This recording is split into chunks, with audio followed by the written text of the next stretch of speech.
අද දිනේදී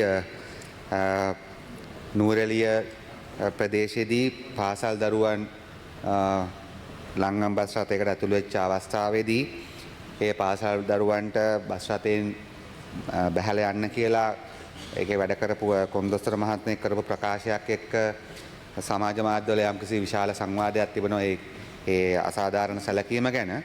ඔබතුමා දන්නවා අපි තීන්දුවකුත් ගත්තා සියලුම සීසන් සහිත දරුවන් සහ සීසන් සහිත මගීන් අනිවාර්යයෙන්ම ලංගම බැස් වලින් බඳව ගන්න ඕනි මේ බාර ගන්න ඕනි කියලා. අපි දැනුවත් කරන්න කැමතියි එම ලංගම නිලධාරි මේ ඉහළ කළමනාකාරීත්වයේ විසින් එම කොන්දොස්තර මහත්මයාව සියලු රාජකාරී වලින් ඉවත් කරලා තිබෙනවා. පරීක්ෂණ ඉවර වෙනකල් ඔහුව නැවත වැඩවලට යොදවන්නේ නැති බව උන් තීරණය කරලා තිබෙනවා. ඒ නිසා අපි දැනට ඒ අකටයුතු ලෙස කටයුතු කරපු පුද්ගලයාට විරුද්ධව විනය ක්‍රියාමාර්ග ආරම්භ කරනවා. බොහොම ස්තුතියි.